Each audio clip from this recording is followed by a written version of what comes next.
Hey, welcome to the Ebenezer show, bringing to you stories worth hearing. Today we are talking about flowers. Flowers has always been the symbol of love, appreciation, happiness, and respect. But beyond that, flowers have so much significance in our life, in the giving part of it and the receiving part of it.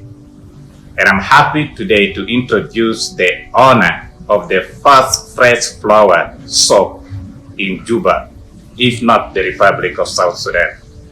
Dusuman Poni, you're most welcome. Thank you very much. How are you doing? I'm divine. You have a very nice place. It's good to be here. Thank you. It's an honor to have you here with us. Now, let's talk about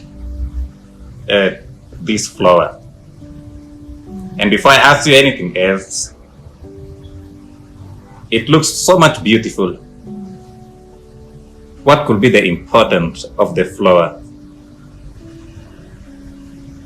Well, thank you again for having me on your show. As you can see, when you look at a flower, it's more of you become happy, relaxed. With today's stressful schedules, busy schedules and everything, when you look at a flower, it changes your mood. It releases stress. And when you look at it, it's even when you touch it, it's so delicate. So it automatically allows you to realize that you want to take care of it. Yeah, I can even feel it. Yeah. Exactly. You feel nice touching it. Definitely. So, and what's really ironic with flowers, and let me say this rose in particular, it's very beautiful, yet it has thorns. So it's like 2 on 1. Let's talking about gifting. The act of giving gift. There is a provider, the person giving the gift, and the person receiving. What happened to the person who gave the gift? You just talk about the value of flowers. It is costly and it is beautiful, and it has to be given to somebody. Well, when you're talking about gifting something to someone, to be precise, flowers, it entails 3 processes. Number 1, the process of even the intent when you think about giving. So the person who is giving has that intent.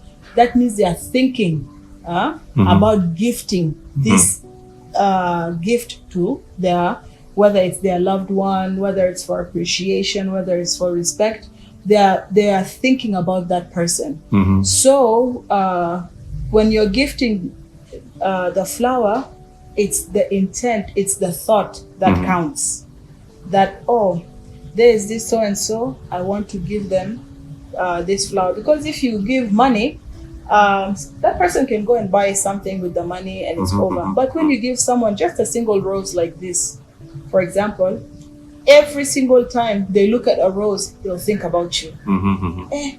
I remember when so and so gave me this flower.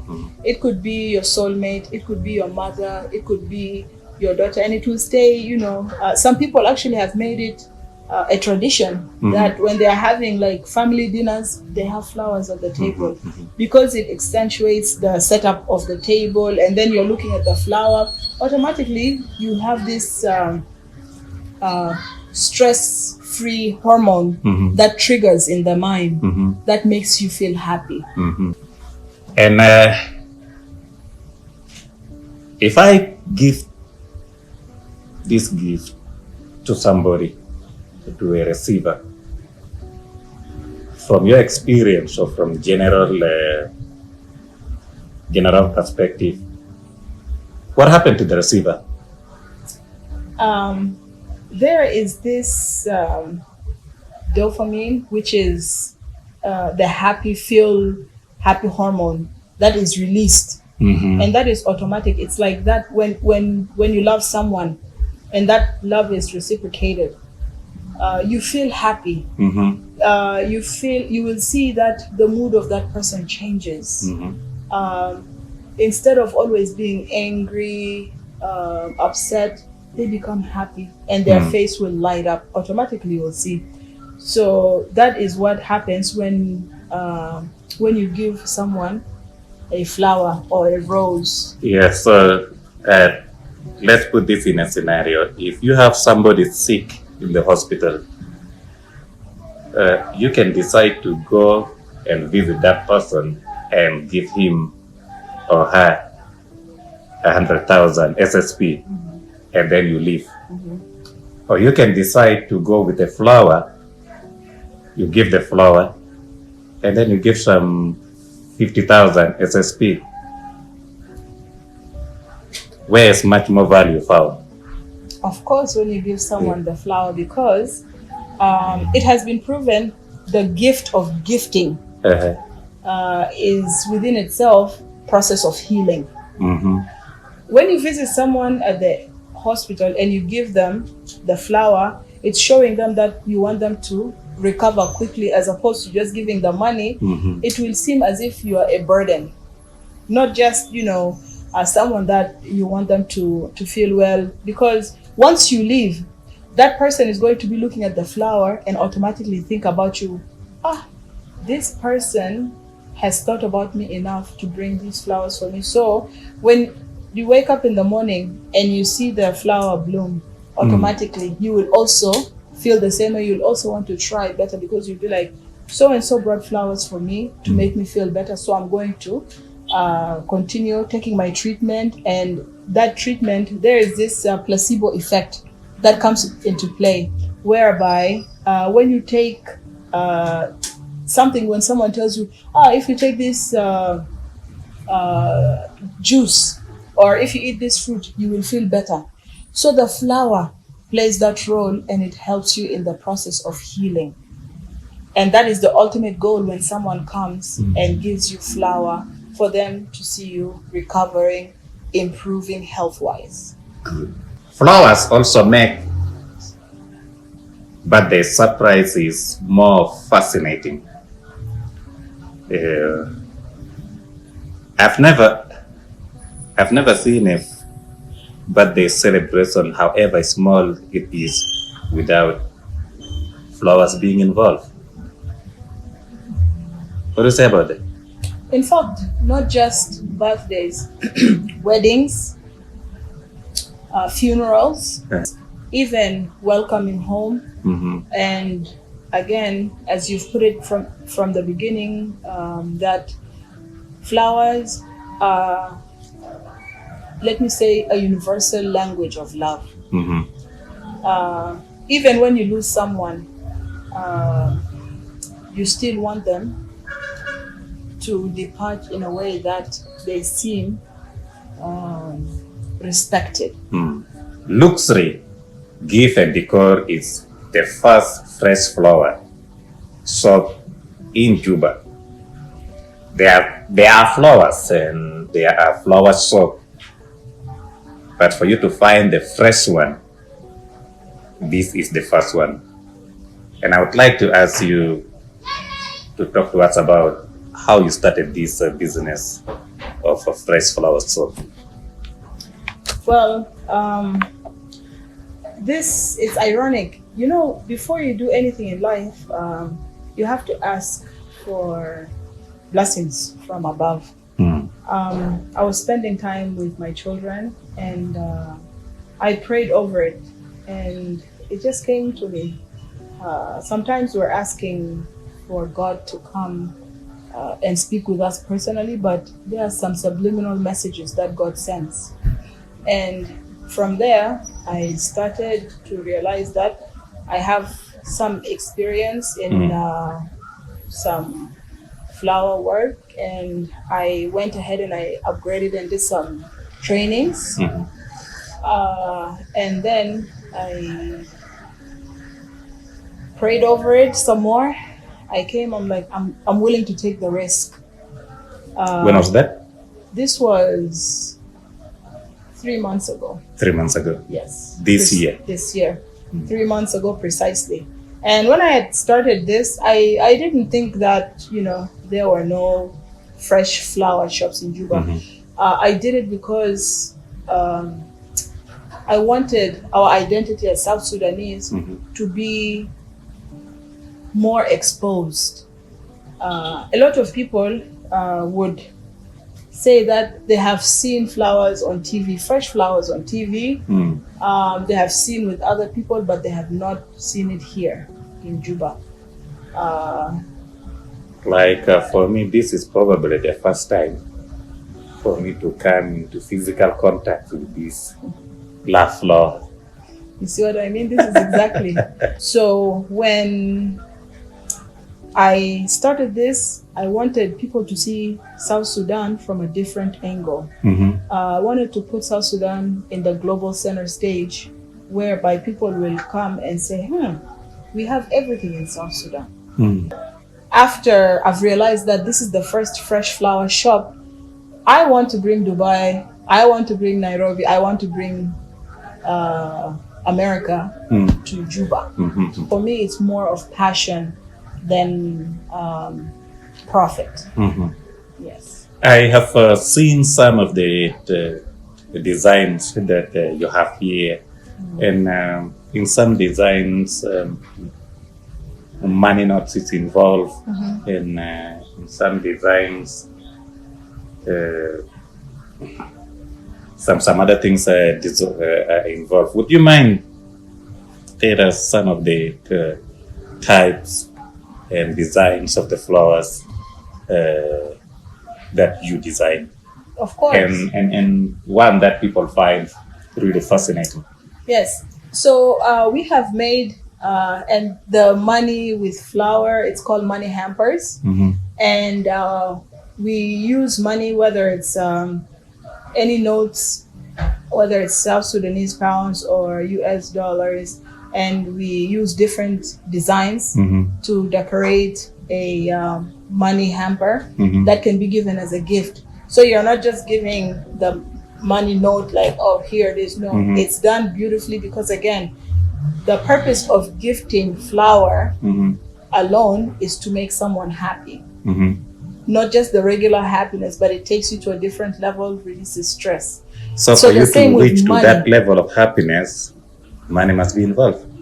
Well, for some people. So, and for us, and our motto is, we create whatever it is that you want so that you go and celebrate. So at Luxury Gifts and Decor, we create and you celebrate. When you were still starting this idea of not just selling flowers, but selling fresh flowers, did you have that kind of doubt? What if things don't turn out well? What if people did not respond well? Was there that kind of a doubt? Well, in the beginning? Of course. In the beginning, when you're doing any kind of business, it's risk taking. You're taking a risk financially, psychologically, emotionally, because if you sit for a few days without having someone who would come and purchase something, that means you're digging deep into your pockets to sustain the business. But what pushes me through is knowing that this is something that I deeply value and I love. So far, what has been the response from the general public, from your customers, people who learn about the luxury gift and decor? How's the response so far? A lot of people do not know that our products are not very expensive. They range from 15,000 SSP and above, or you can even get a single rose like this for 2,000. When you give someone a rose like this, or you give them 100 roses or a bunch of roses, it still sends the same message. It sends the message that, oh, this person cares about me. This person is thinking about me. So you don't have to spend, hundreds of SSP to express your love, but it's the thought that counts. Your flowers are fresh. This brings a question. Where do you import your product from? I import my products from Kenya. It is costly. Is it possible to produce this right here in South Sudan? Yes, it is. And what's the plan? Because as long as we continue to import this, it's getting expensive from business point of view. Definitely. I think if we can make it here in South Sudan, that will be a lot more much better. In fact, I have a friend who is actually looking into growing these. They took a few samples and we're waiting to see how they respond to the roses being grown locally. Being a business woman from business perspective and from the perspective of the problems that you want to solve, what does the future hold? I mean, where do you see luxury gift and decor at least 5 years from now? That's an excellent question. Of course, every single individual who starts or thinks of a business, they should have a business plan of where they would want to be in 5, 10, 15 years. In 5 years, I intend on expanding into different branches to reach the different areas, Gudele, Sherikat, the airport, Rock City. Secondly, I plan on actually not just only having different branches, but being a supplier of roses within South Sudan so that we will be producing these locally. So it'll be a homegrown business so that we don't have to rely so much on importing things from other countries. How do you operate? Somebody orders, so they come here and they buy it. If somebody's in the office and they want flowers, how do you operate? Well, that's actually one of the best questions. We have a manager who handles orders through WhatsApp Business. And we also have a Facebook page where people put orders in. And we have our contact where people call the line directly.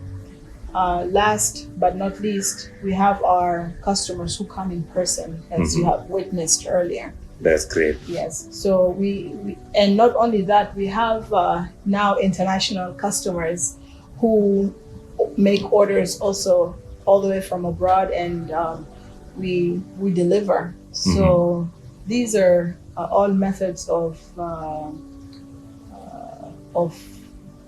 orders that customers use for us to take their orders and provide them service.